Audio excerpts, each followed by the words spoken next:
A method actor told Clint Eastwood that his artistic process couldn't be rushed after showing up late for the third day. What Clint did next in front of the entire crew became legendary in Hollywood. During filming of Unforgiven in the remote Alberta Badlands of Canada, Clint Eastwood was directing and starring in what would become one of his most critically acclaimed films, a revisionist Western that would win 4 Academy Awards, including Best Picture and Best Director. The production was tight, disciplined, and running slightly ahead of schedule, exactly how Clint had built his reputation as a director who respected budgets, valued crew time, and finished films efficiently without sacrificing quality. His sets were known for being professional, focused, and drama-free. Then they hired an actor we'll call Derek Matthews.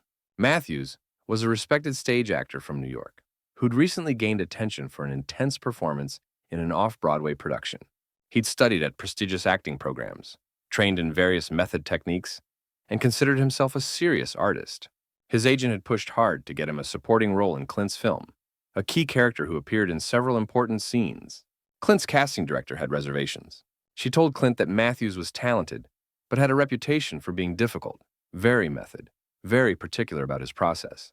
When Clint asked how difficult, she explained that Matthews had spent 3 months living homeless for a role once and refused to break character between takes. Clint considered this. He appreciated actors who took their craft seriously, but he also knew there was a difference between dedication and self-indulgence. He decided to give Matthews the part, but made sure he understood how they worked. Matthews signed the contract, arrived in Alberta, and attended the first production meeting. Clint laid out his expectations clearly: early call times when scheduled, professionalism on set, efficiency in shooting.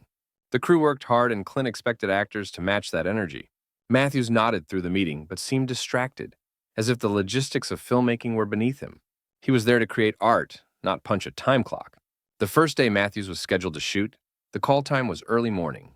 The location was a remote ranch an hour from base camp, and the morning light was crucial for the scene they needed to film. At the scheduled time, the crew was ready with cameras positioned perfectly, lights set to capture the golden morning glow, and other actors in costume and makeup.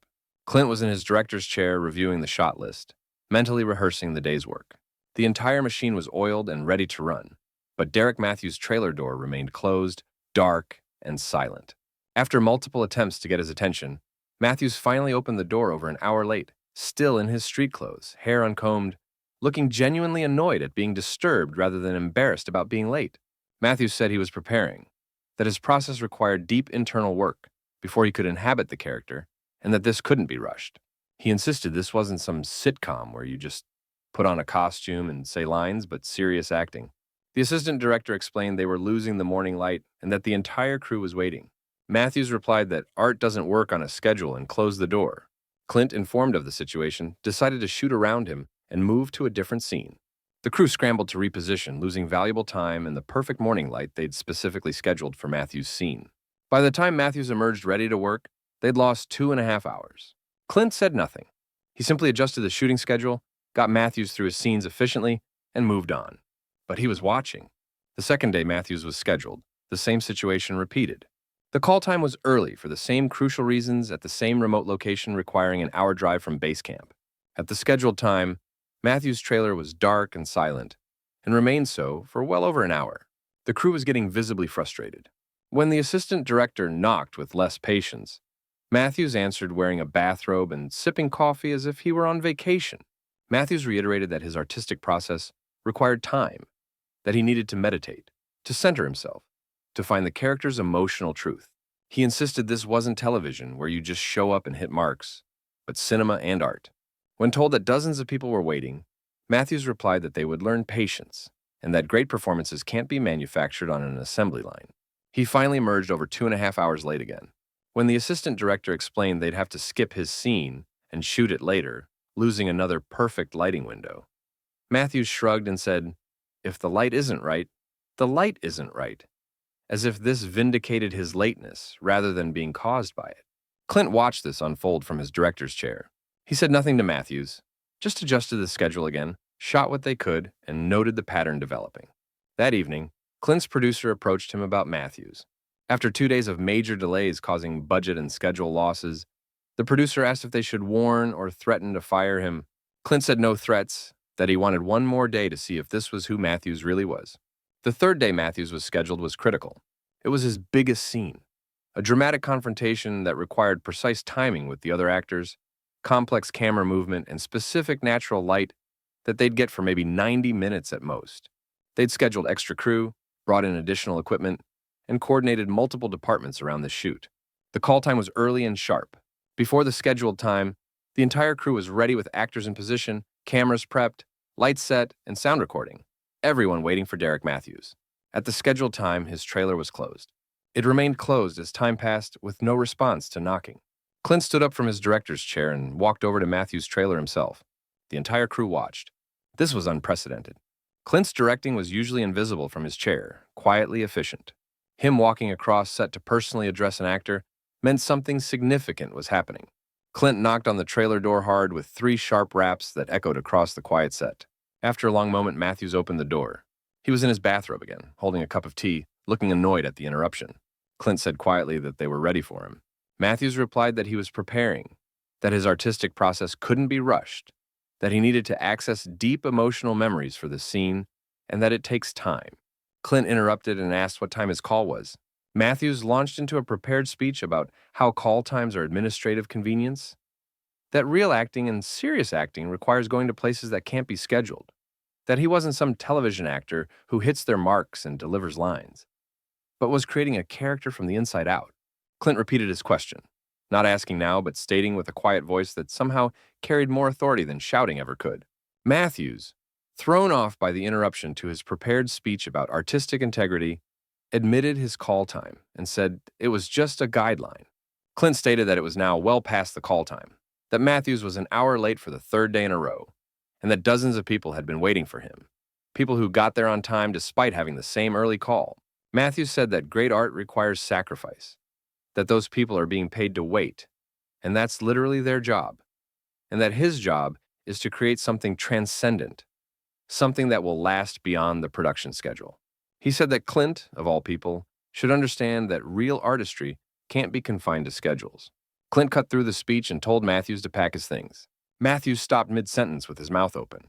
Clint repeated that Matthews should pack his things, that he was fired, that there was a car waiting to take him back to Los Angeles, and that he had 30 minutes to be out. The entire crew had gone silent with dozens of people frozen watching this unfold. Matthews laughed nervously and said Clint couldn't fire him, that they were in the middle of production and needed him. Clint said simply that they needed someone professional, someone who respects other people's time, someone who understands that filmmaking is collaborative. And that wasn't Matthews. He told him again to pack his things. Matthews said this was insane, that he was creating art and giving Clint the performance of a lifetime, and that Clint couldn't fire someone for taking their craft seriously. Clint said he wasn't firing Matthews for taking craft seriously, but for being late 3 days in a row and showing no respect for the dozens of professionals who'd been waiting for him while he drank tea in his bathrobe. When Matthews mentioned his process, Clint interrupted and said, Matthews' process involves being on set when he's supposed to be on set, and if he couldn't do that, he couldn't work there. He told him once more to pack his things. Matthews looked around at the crew, perhaps expecting support or sympathy. He found none. Dozens of people who'd been up since before dawn, who'd driven an hour to this location, who'd been standing ready for over an hour, just stared back at him with zero sympathy. Matthews told Clint he was making a huge mistake, that Matthews was the best actor Clint would ever work with, and that Clint was letting ego destroy what could have been great. Clint gave him a time limit, then turned and walked back to his director's chair. Matthews stood in his trailer doorway for another moment, apparently waiting for Clint to change his mind or for someone to intervene. Neither happened. Finally, he went back inside and slammed the door. Clint turned to his first assistant director and told him to call the actor they screen tested who came in second to see if he could be there the next day, and to reschedule Matthews' scenes for the following week. Then he addressed the crew and said they were moving to a different scene and shouldn't waste the morning. The crew erupted into activity, reorganizing for a different scene, grateful to be actually working instead of waiting. Several crew members were smiling and a few were trying not to laugh. Within half an hour, Derek Matthews emerged from his trailer with his bags, looking furious. A production van was indeed waiting to take him back to Los Angeles. He climbed in without speaking to anyone and left. Clint didn't watch him go. He was already focused on the next shot. The story spread through Hollywood before Matthews' van reached the airport. Within hours, the incident became the talk of the industry. By the next day, it was in the trades. Matthews' agent tried to spin it as creative differences or scheduling conflicts. But too many crew members had witnessed what happened, and the truth came out. Matthews had been fired for being unprofessional and hiding behind artistic process as an excuse. The impact on Matthews' career was immediate and devastating. Other directors who'd been considering him suddenly weren't interested. Producers asked pointed questions about his reliability. Studios put him on unofficial difficult actor lists. Within a year, Matthews was doing regional theater again. The promising film career that his agent had worked so hard to build was completely destroyed by 3 late arrivals and one conversation with Clint Eastwood. The actor Clint hired to replace Matthews showed up early every day, knew his lines perfectly, and delivered an excellent performance that contributed to the film's eventual success. Unforgiven went on to win 4 Academy Awards. Clint won Best Director and Best Picture. The film is now considered one of the greatest westerns ever made. Derek Matthews is remembered, when he's remembered at all, as the actor who was fired from Unforgiven for showing up late and lecturing Clint Eastwood about artistic process. Years later, in an interview about directing, Clint was asked about the incident. His response was characteristically brief. He said film sets require discipline, not because of some authoritarian philosophy, but because hundreds of people are coordinating complex work. When one person decides their process is more important than everyone else's time, they're not an artist. They're just selfish. But the crew members who were there tell a more detailed story. They talk about how dozens of people had been standing ready at the scheduled time, how they'd lost the perfect morning light 3 days in a row, and how Matthews had dismissed their time as unimportant while he meditated in his bathrobe. And they talk about how Clint's firing of Matthews wasn't angry or dramatic. It was matter-of-fact, delivered in that quiet voice with the same calm he brought to every directing decision. Pack your things, car's waiting, 30 minutes. The incident became legendary, not because it was loud or theatrical, but because it was the opposite. It was Clint simply drawing a line. Professionalism matters. Your time doesn't count more than dozens of other people's time. Art doesn't excuse disrespect. To this day, saying that artistic process can't be rushed is a phrase you don't want to use on a Clint Eastwood set.